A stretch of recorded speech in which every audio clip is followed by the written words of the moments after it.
Okay, so welcome to a special YouTube episode Yeah. on the Passion Fit Coaching channel. This episode relates to a podcast that Lydia and I have just recorded. Do you want to tell them about it, or do you want me to tell them about it? You tell them about it. Okay. And I'll chip in. And you'll chip in, a bit like the podcast. Just like the podcast. Okay. So over the last few weeks, well actually a few years really, so Lydia and I have been working together as coach and athlete since 2018. In fact, you actually started working with Lauren originally, didn't you? Yeah. Lauren's behind the camera, you can't see her. I was going to say wave at the camera. Yeah, wave at the camera. But we've been working with Lydia for quite a long time now, and over that time it's been a journey. It has. That's for sure, hasn't it? Yeah.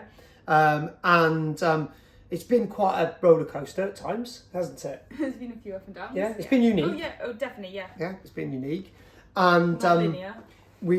I've developed a lot as a coach. We've developed a lot as a team of three. You know, me, you, and Lauren. Because especially since 2020, when we all started working together, and obviously you developed a lot as an individual, haven't you? Yeah.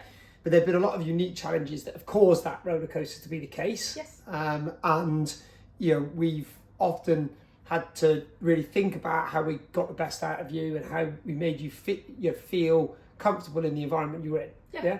And you've struggled with, facing a bit of a identity crisis in terms of not being entirely sure who you were, and frustrations with being able to adapt to a lot of the environments you find yourself in. Yeah, I agree. Yeah? Yeah. Okay. So, and also, in addition to working with Lauren and myself, Lydia lives with my mum. Yeah, and that's been part of what we're talking about today as well, part of the process that we've gone through that's led to what we're talking about today. So as a lot of you know, we use a very specific way to coach our athletes. It has nothing to do with what we're about to talk about today, but it is a very specific strategy we use, philosophy and ideology, where we focus very heavily on individuals' behaviours rather than performance. So we don't work with our athletes or any coaches much on the performance. We work with them on the behaviours that will lead to performance. And when I say that, I don't mean a training plan.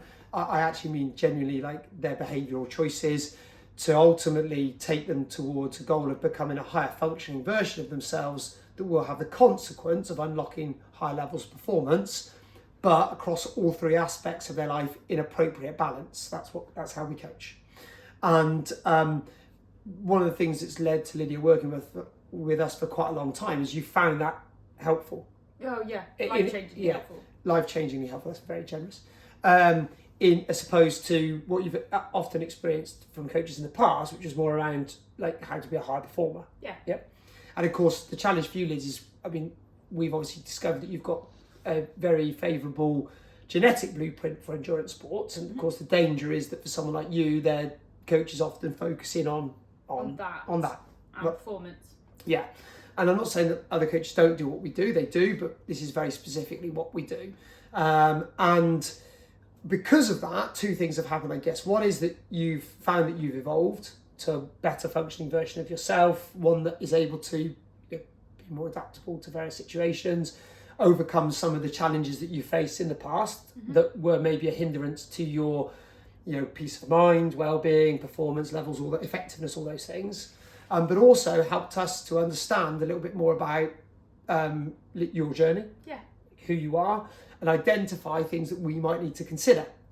And where you also live with my mum, and my mum has worked a whole life in education. She's 75 now. She's supposed to be retired, but still does loads of stuff. Doesn't seem to be. Yes.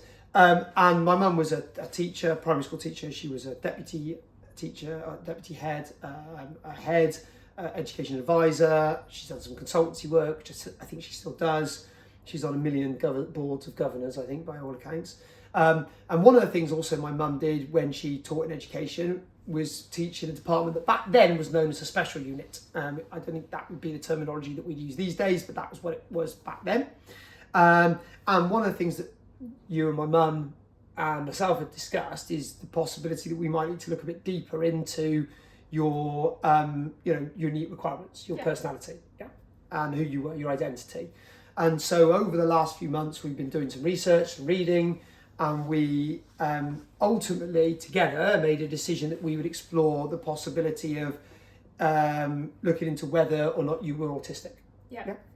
And you considered the NHS as an option. I did, yeah. But the timelines are very slow. Yeah. So you made a decision to look at the private option. An NHS recognised private company, I guess.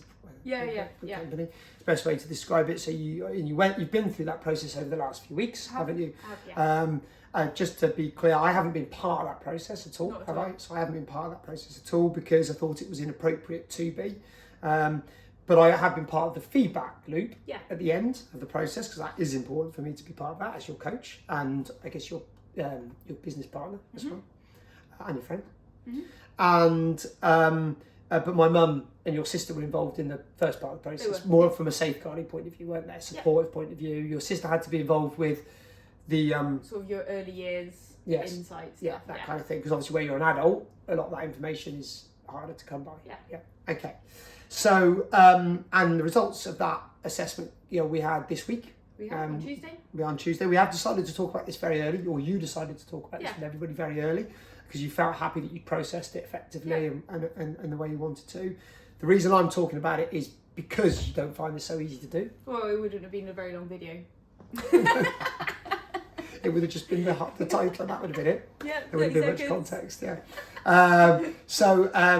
I forgot what I was saying. No, this might be part of my problem, but I get easily distracted. We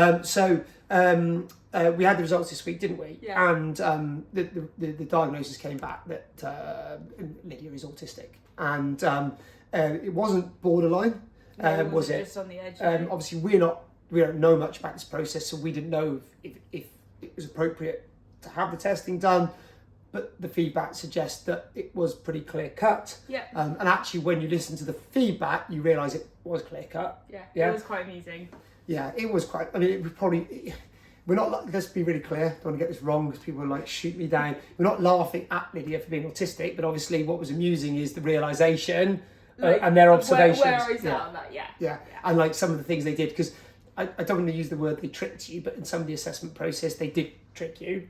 There were the bits that were being assessed that you didn't know were being assessed. Exactly. And when she fed it back, you found it quite funny, and of course, it was quite amusing for us because, of course, we could relate to situations. You can already see and pick up on those things. Yeah, exactly. Yeah. So let me just get that right. We're not bullying Lydia by any stretch of the imagination. People probably call me out for that now. We'll see. So we went through this process, and that's what the results have been. Yeah. And at this stage, that's kind of it. It is, yeah. On the podcast, you've talked a lot more about what you've experienced over the last few years, a bit more about why we decided to do this. Why I felt this was important. Your journey and how the last few years in particular have been. Yes. Yeah. We're not going to talk about that now because you can listen to the podcast if you want to find out a little bit more about this. But it is very much the beginning of the journey. It is. For both of us and for Lauren. Wave, Lauren. Wave at us at least. There she is. Because obviously, as a coach, it's not something I've got any knowledge or understanding about. I have got more now than I did, 6 months ago. I'm certainly very low on that scale. Even for you, Lids, obviously you understand a lot about yourself. Yeah. But because you are you, after all. But there's a lot of learning for you to do as well. Well, there's the doorbell, sorry. So that's kind of where we're at with it at the moment. And very much the start of the journey, isn't it? Yeah, it is. We've got a long way to go. Probably going to fuck a lot of things up on the way. You weren't meant to say that. No, I probably will, I think. I've probably said something not quite right today, I imagine. I've done my best to get my terminology right, but it's not so easy to do all of the time. So apologies if I've got any of that wrong. But I'll be sharing my journey as a coach of an autistic person, athlete, and colleague. And what I learned about that and how I learned to support Lydia and how I can adapt and apply what we already do, which has worked really well for Lydia, inadvertently, to help her now that we know more about her, her identity and who she is. And, you'll be sharing my journey as well, but hopefully with a little bit of a different perspective on it. Yeah, different perspective on it. So there we go. That's where we're at. You wanted to get this out there, didn't you? Yeah, I felt it was important to, rather than to help me and hopefully help others as well. Yeah. Firstly go through that process of normalising it for myself. Yeah. Because it's been quite an interesting process and one that initially I was kind of in a bit of denial about it being an actual like something that I thought would be, or I didn't think it would be. I never thought I'd say that I was an autistic person. So going through that process myself has been really important. And the more we can help to have that sort of like open it up and like share my experiences, I don't know who else will benefit from that. And I felt what I always said is when I took pro license, like because of the platform, the privilege that comes with that, I wanted to use that to share my journey and my experiences to help others, and this is now part of my journey as well. Yeah. So yeah, it's going to be exciting. Yeah. A lot of learning to do. Yeah, it is exciting. It's an opportunity to learn more, isn't it? And hopefully unlock a little bit more about how you can really get a fulfilling journey. Yeah. I've talked a lot. Lydia, I talk a lot on the podcast as well. But there's a reason for that, obviously. There is. You're probably less comfortable on the video than you are on the podcast. Yeah. So Lydia does talk a lot more on the podcast episodes if you want to have a listen to that. Like I said, I'll be really clear. This was, this is your request to do this today.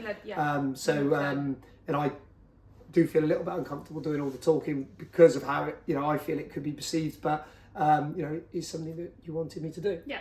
So there we go. That's it, isn't it? That's it, Lauren. Anything else? No, I think that's great. Okay, superb. So enjoy the podcast, guys. It's not very long, and we'll keep you updated as we learn more and things progress.